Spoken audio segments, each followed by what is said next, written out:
कहानी की शुरुआत होती है साउथ अफ्रीका के एक खूबसूरत सेमी डेजर्ट एरिया से। यहाँ कई जेब्रा एक साथ रहते थे। इस इलाके में बारिश बहुत कम होती थी और जंगली दरिंदों का खतरा हमेशा बना रहता था। इसी वजह से सभी जेब्राओं ने मिलकर अपना एक अलग कबीला बसाया था, जहाँ सिर्फ जेब्रा ही रहते थे। खुद को शिकारियों से महफूज रखने के लिए उन्होंने अपने पूरे इलाके के चारों तरफ कांटों की एक मोटी दीवार भी खड़ी कर दी थी, ताकि कोई जंगली जानवर अंदर दाखिल ना हो सके। एक दिन अचानक एक जेब्रा भागते हुए आता है और चिल्लाकर कहता है, लुनगिसा को एक बच्चा हुआ है। लुनगिसा और उसका पति सेको इसी कबीले का हिस्सा थे। अब जैसे ही बाकी सभी जेब्रा उस बच्चे को देखने पहुंचते हैं, वो सब हैरत में पड़ जाते हैं, क्योंकि वो बच्चा बाकी जेब्राओं की तरह नहीं था। उस बेबी जेब्रा के आधे जिस्म पर काली धारियां ही नहीं थीं। ये देखकर कई जेब्रा उस पर हंसने लगते हैं और कहने लगते हैं, ये तो आधा बकरी लगता है, ये हमारे जैसा बिल्कुल नहीं है। बच्चे को बुरा लगता है, उसकी आंखें भर आती हैं, मगर उसके वालिद उसे कहते हैं, तुम जैसे भी हो, हमारे बच्चे हो, दुनिया चाहे जो कहे,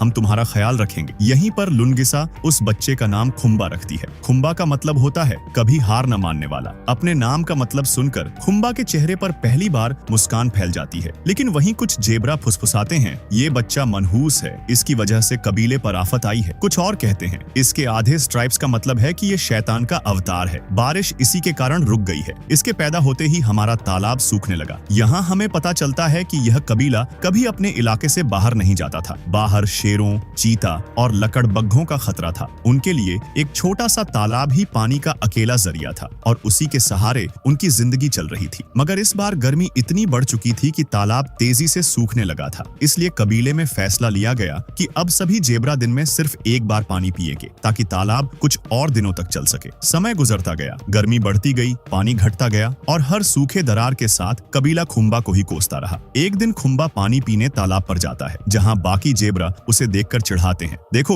ये तो हमारे जैसा है ही नहीं, इसके पास तो स्ट्राइप्स भी नहीं। ये सुनकर खुम्बा मायूस हो जाता है और चुपचाप वहाँ से निकल जाता है। रास्ते में उसके सामने एक टिड्डा कूद कर आता है। वो जमीन पर कुछ अजीब सा नक्शा बनाना शुरू करता है, जैसे कुछ समझाने की कोशिश कर रहा हो। खुम्बा उसकी बात नहीं समझ पाता, लेकिन फिर भी उस नक्शे पर गौर जरूर करता है। खुम्बा को अचानक कांटों से बने बॉर्डर के दूसरी तरफ से किसी की आवाज सुनाई देती है। वो झुककर देखता है, बाहर कुछ जानवर खड़े थे। तेज गर्मी ने उनकी हालत खराब कर दी थी। उनकी आंखों में प्यास और जिस्म पर थकान साफ झलक रही थी। वो बेचारे जानवर खुम्बा से पानी पिलाने की विनती करते हैं। खुम्बा को उन पर रहम आ जाता है। उसे लगता है कि पानी से किसी की जान बच सकती है, तो इसमें क्या बुराई है, और वह धीरे से कांटों वाला दरवाजा खोल देता है ताकि वो तालाब का थोड़ा पानी पी सके। मगर जैसे ही वो जानवर अंदर दाखिल होने वाले होते हैं, बाकी जेब्रा वहां पहुंच जाते हैं। वो उन जानवरों को डांट कर भगा देते हैं। बेचारे प्यासे जानवर पानी की एक बूंद पिए बिना ही वापस लौटने लगते हैं। उसी वक्त झाड़ियों में सरसराहट होती है और अचानक वहां प्रकट होता है फेंगो नाम का खूंखार तेंदुआ। वो प्यासे जानवरों पर झपट पड़ता है। फेंगो की नजर अब खुम्बा पर भी पड़ चुकी थी। वो छलांग मारकर उसकी तरफ बढ़ने ही वाला था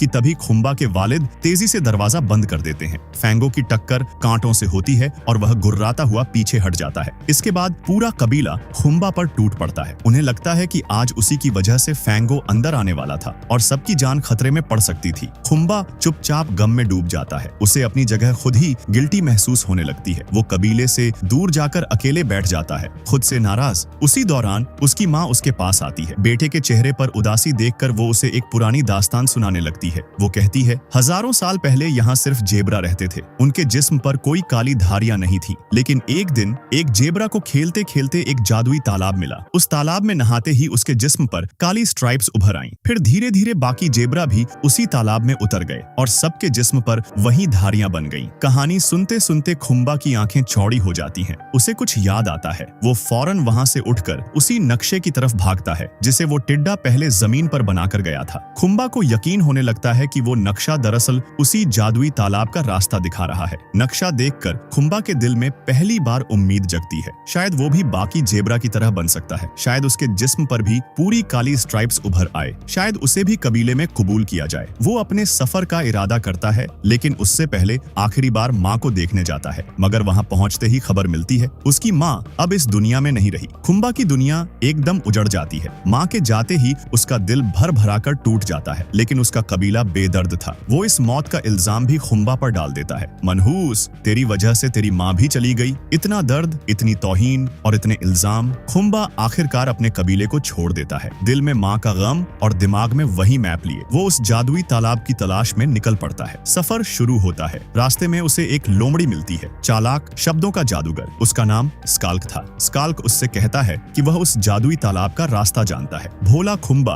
उसकी बातों में आ जाता है और उसके साथ चल पड़ता है। कुछ दूर चलने पर उन्हें दो और जंगली जानवर मिलते हैं। एक का नाम था मामावी, तगड़ा, ताकतवर और बहादुर, और दूसरा था एक शुतुरमुर्ग, तेजी से भागने वाला मगर दिल का नरम। स्काल्क इन्हें देखकर डर जाता है। उसे लगता है कि इनके रहते वो खुम्बा का शिकार नहीं कर पाएगा, इसीलिए वो फौरन अपनी टोली को बुलाता है ताकि सब मिलकर इस तिकड़ी का शिकार कर सके। मगर मामावी फुर्ती और ताकत से पूरी लोमड़ी की टोली को चित कर देता है। स्काल्क और उसके साथी दौड़ते हुए वहां से भाग खड़े होते हैं। अब खुम्बा को समझ आ जाता है इस जंगल में किसी पर भी यूं ही यकीन नहीं किया जा सकता। यहाँ हर कोई किसी न किसी का शिकार करना चाहता है। लेकिन इसी हादसे में उसकी मुलाकात कोमल दिल के दो दोस्तों से हो चुकी थी, मामावी और शुतुरमुर्ग से। उन दोनों ने खुम्बा को अपनाया और खुम्बा ने भी उन पर भरोसा किया। खुम्बा उन्हें अपना राज बताता है। मैं जादुई तालाब ढूंढ रहा हूँ ताकि मैं भी बाकी जेब्रा की तरह बन सकूं। मेरे जिस्म पर भी पूरी स्ट्राइप्स आ जाए। उधर जंगल के एक दूसरे कोने में वो खूंखार तेंदुआ फैंगो दिखाई देता है। वो धीरे धीरे दबे कदमों से स्काल्क नाम की उस लोमड़ी के पीछे आता है और एक झटके में उसे दबोच लेता है। स्काल्क की चीख निकल जाती है। फैंगो गुर्राकर पूछता है, खुम्बा कहाँ है? लोमड़ी जान की भीख मांगती है, छूटने की कोशिश करती है, मगर फैंगो के पंजे और दांतों के सामने उसकी एक न चली। आखिरकार वो सब कुछ उगल देता है। वो जादुई तालाब ढूंढने निकला है। बस यही सुनकर फैंगो हवा को सूंघता है और खुम्बा की महक पकड़कर उसका पीछा शुरू कर देता है। उधर दूसरी तरफ खुम्बा, मामावी और वो शुतुरमुर्ग रात के लिए एक सुरक्षित जगह ढूंढ लेते हैं। उन्होंने आग भी जला ली ताकि रात के शिकारी जानवरों से बचाव रहे और डर की इस लंबी रात में थोड़ा सुकून मिल सके। सुबह होते ही खुम्बा नक्शा बताता है। 3 ऊंची पहाड़ियों के पार उस जादुई तालाब को ढूंढने का पहला संकेत है। मामावी और शुतुरमुर्ग उसके साथ सफर पर निकल पड़ते हैं। इधर कबीले में हलचल मची थी। खुम्बा के वालिद उसके गायब होने से बेचैन थे। जब वो तलाश में निकले तो उन्हें 2 सेट पैरों के निशान नजर आए, एक खुम्बा का और दूसरा फैंगो का। ये देखकर उनका दिल बैठ गया। उन्हें लगा फैंगो ने खुम्बा को मार डाला है। कबीले में लौटकर उन्होंने जब ये बात बताई तो वहाँ कुछ जेब्रा खुशी मनाने लगे। अच्छा हुआ वो मनहूस मर गया, अब शायद बारिश हो जाए। ये सुनकर एक छोटी जेब्रा टोम्बी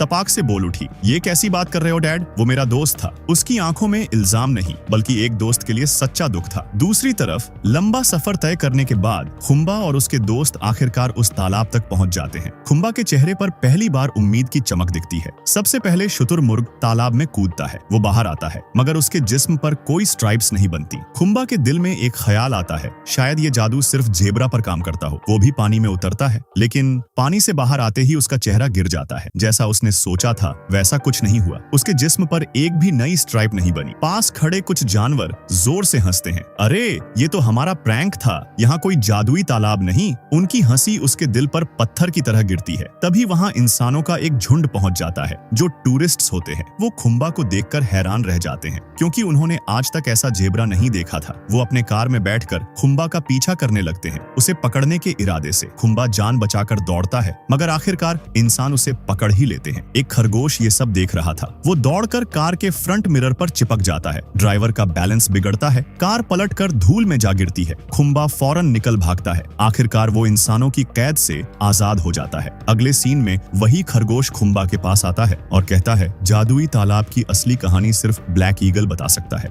ये सुनते ही खुम्बा का सफर फिर से शुरू होता है और इस बार मामावी और शुतुरमुर्ग भी उसके साथ होते हैं। इधर हालात और बिगड़ रहे थे। कबीले में पानी खत्म होने लगा था। जेब्रा अब 4 दीवारी में बंद रहकर मरने को तैयार नहीं थे, इसलिए उन्होंने फैसला लिया अब बाहर निकलकर पानी ढूंढेंगे चाहे जान जाए। और कबीला दीवारें छोड़कर खुले जंगल में निकल पड़ता है। इसी बीच फैंगो भी हवा को सूंघता हुआ लगातार खुम्बा के पीछे लगा हुआ था। कई पहाड़ पार करने के बाद खुम्बा आखिरकार ब्लैक ईगल के इलाके तक पहुंचता है, लेकिन वहाँ छोटे जानवर उसे रोक लेते हैं। मत जाओ, ब्लैक ईगल बहुत खतरनाक है। खुम्बा कुछ समझ पाता उससे पहले ही पीछे से एक परछाई झपटती है और ब्लैक ईगल उसे पंजों में जकड़ लेता है। वो उसे मार ही देने वाला था कि खुम्बा चीख कर अपनी पूरी कहानी सुना देता है, अपना दर्द, अपनी तौहीन, अपनी तलाश, सब कुछ। ब्लैक ईगल उसे देखता है और पहली बार उसकी आंखों में रहम उतरता है। वो उसे छोड़ देता है, फिर धीरे से कहता है, तालाब का रास्ता मैं बता सकता हूँ, लेकिन एक बात समझ ले, उस तालाब के ठीक बगल में फैंगो रहता है। अगर जाना है तो मौत के साए में जाना होगा। ब्लैक ईगल खुम्बा को एक और खतरनाक सच बताता है। वो कहता है, जब फैंगो बच्चा था उसकी एक आंख खराब थी। बाकी तेंदुए उसका मजाक उड़ाते थे, उसे धक्का देते, उसे नीचा दिखाते, लेकिन इंसाफ की बात यह है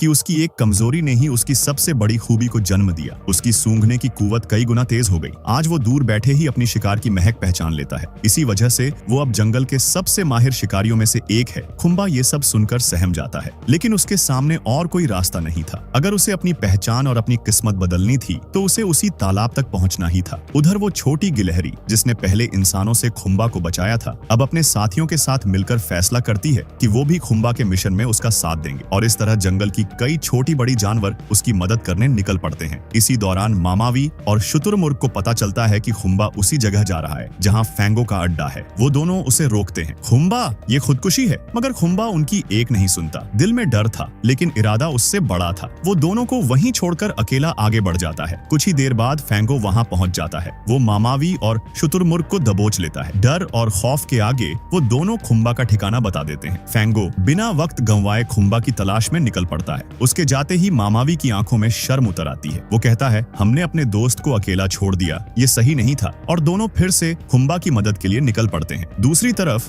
खुम्बा अकेला सफर तय कर रहा था। तेज धूप, सूखी जमीन और प्यास ने उसका शरीर तोड़ दिया था। थककर वो एक बंजर जमीन पर गिर पड़ता है। आंखें बंद होने लगती हैं और ठीक उसी वक्त उसे एक साया दिखता है। वो थी एक बकरी, वही बकरी जिसे कभी खुम्बा ने पानी पिलाया था। बकरी उसके पास आती है, उसके मुंह में फल डालती है। खुम्बा को थोड़ा होश आता है। बकरी धीरे धीरे उसे आगे ले जाती है और उसे उस जादुई तालाब के रास्ते तक छोड़ देती है। इधर जंगल की अलग अलग दिशाओं से जानवर खुम्बा की मदद के लिए जमा हो चुके थे और अब वो सब भी उसी तालाब की ओर बढ़ रहे थे। खुम्बा को तालाब तक पहुंचने से पहले एक गुफा से गुजरना पड़ता है। वो हिम्मत करके अंदर चला जाता है। बाकी जानवर भी कुछ देर बाद उस गुफा तक पहुंच जाते हैं, लेकिन तभी बाहर आग लग जाती है। आग की लपटें रास्ता बंद कर देती हैं और वो सब अंदर नहीं जा पाते। मामावी फैसला करता है, मैं पीछे से गुफा तोड़ता हूँ, तुम सब तैयार रहो। वो पूरी ताकत से गुफा को तोड़ने की कोशिश करता है, मगर नाकाम रहता है। उधर गुफा के अंदर खुम्बा मुश्किलों से लड़ते हुए आखिरकार उस जादुई तालाब तक पहुंच जाता है। गुफा की दीवारों पर पुरानी पेंटिंग्स बनी थी, कई जेबराओं की, उनकी दास्तानों की।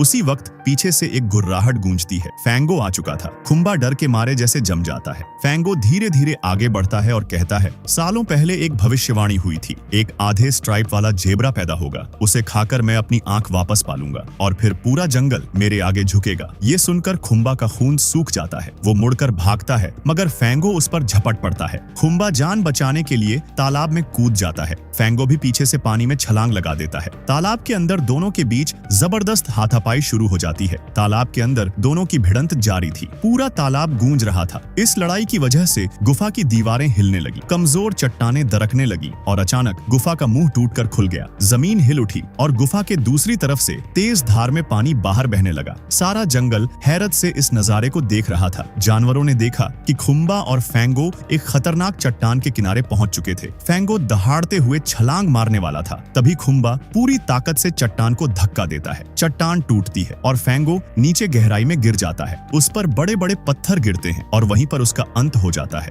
फैंगो के मरते ही गुफा पूरी तरह ढहने लगती है। टूटती चट्टानों की आवाज से पूरा इलाका कांप उठता है। उसी अफरा तफरी में खुम्बा भी चट्टान से नीचे गिर जाता है, पानी में डूबता है और उसके ऊपर भी पत्थर गिर पड़ते हैं। बाहर मौजूद सारे जानवर घबराकर उसकी मदद को दौड़ते हैं। वो मिलकर पत्थरों को हटाते हैं, उसे बाहर निकालते हैं, लेकिन खुम्बा हिल नहीं रहा था। एक पल को सबका दिल डूब गया। सबको लगा शायद खुम्बा अब नहीं रहा, लेकिन अचानक खुम्बा आंखें खोलकर उठ जाता है। सारे जानवर खुशी से झूम उठते हैं। हंसी, आंसू और राहत सब मिलकर एक ही जज्बे में बदल जाते हैं। लेकिन यहाँ एक सच सामने आता है। तालाब में गिरने के बाद भी खुम्बा के जिस्म पर कोई नई स्ट्राइप्स नहीं आई। वो बाकी जेबरा जैसा नहीं बना। यानी वो कहानी जिसे उसकी माँ ने सदियों पुराने जादुई तालाब की जुमलेबाजी के रूप में सुनाई थी, वो महज एक मिसाल थी, एक उम्मीद जो असल में कभी मौजूद नहीं थी। कोई जादुई तालाब नहीं था, कोई जादुई स्ट्राइप्स नहीं थे और असली जादू खुद उसके अंदर था। कुछ समय बाद हम देखते हैं कि जेबरा का पूरा कबीला भी खुम्बा की इज्जत करने लगा है। वो अब उसके आधे स्ट्राइप्स नहीं गिनते, बल्कि उसके हौसले, उसकी हिम्मत और उसकी नेकियों को देखते हैं। जंगल अब सुरक्षित था। फैंगो का खतरा हमेशा के लिए खत्म हो चुका था। तालाब से निकला पानी सारे जंगल में फैल गया और देखते ही देखते बारिश की बूंदें भी गिरने लगती हैं। जंगल जिंदा हो उठा और खुम्बा ने आखिरकार अपने दिल में ये बात लिख दी, बाकी जेबराओं जैसा होना जरूरी नहीं, यूनिक होना भी एक कुवत है और ये मेरी पहचान है। अगर आपको ये वीडियो पसंद आया हो तो इसे लाइक करें और अपने दोस्तों के साथ शेयर करें। Thanks for watching.